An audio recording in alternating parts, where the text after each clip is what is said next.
speak to Mr. William Shabas, is a professor of international law at Middlesex University and served as the chairperson of the Commission of Inquiry into the 2014 Gaza conflict. Joining us live now, of course, from London. This famine, glaringly obvious to those that want to see it, but Israel is denying this famine. What does international law, though, say about this, especially now that the UN has come out with this evidence? Well, international law is concerned with the responsibilities for the famine.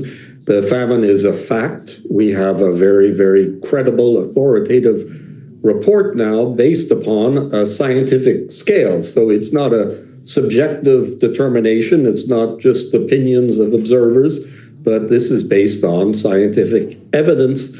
And of course, your broadcast today has much of the anecdotal evidence from people who are seeing this firsthand in the field.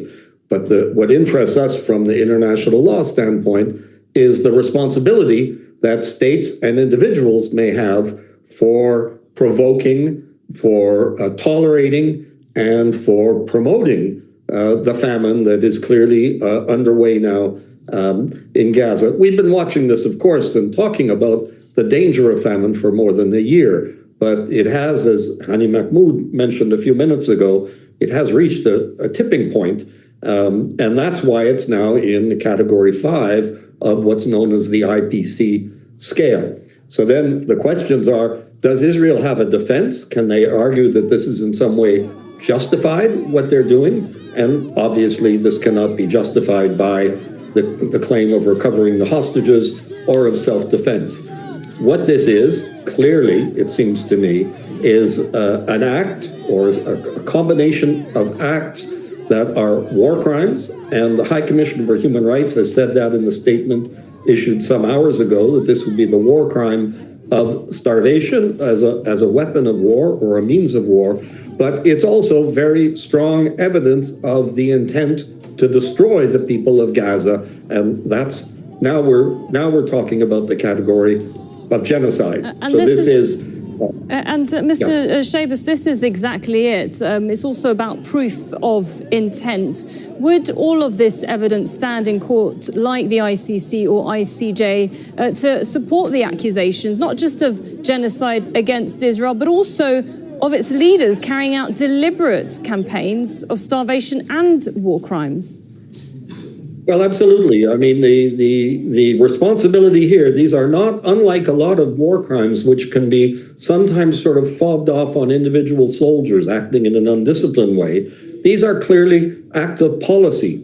This is a policy that's at work. And so it's the people at the highest level who are responsible for the policy, including the Prime Minister himself, the ministers, the senior military figures, and others.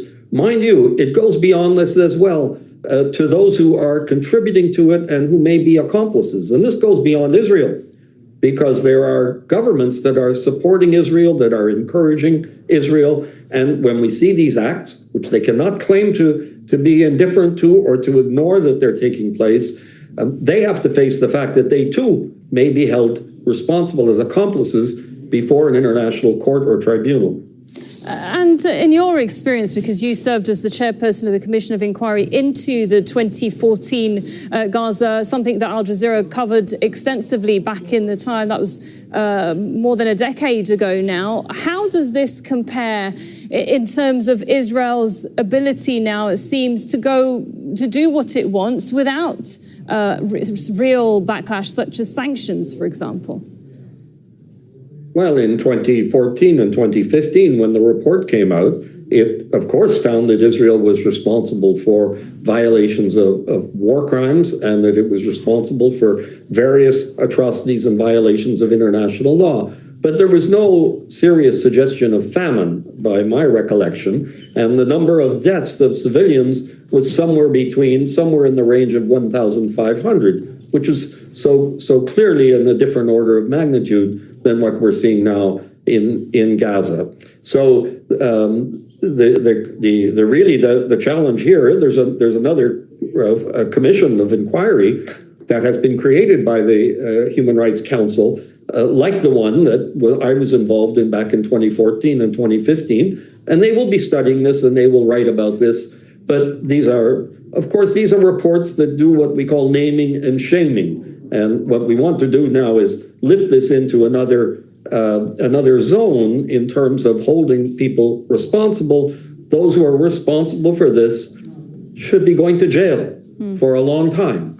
And that's what we have to work towards now. Okay, thank you very much for your time, Mr. William Schabas, a world-leading scholar of international law at Middlesex University.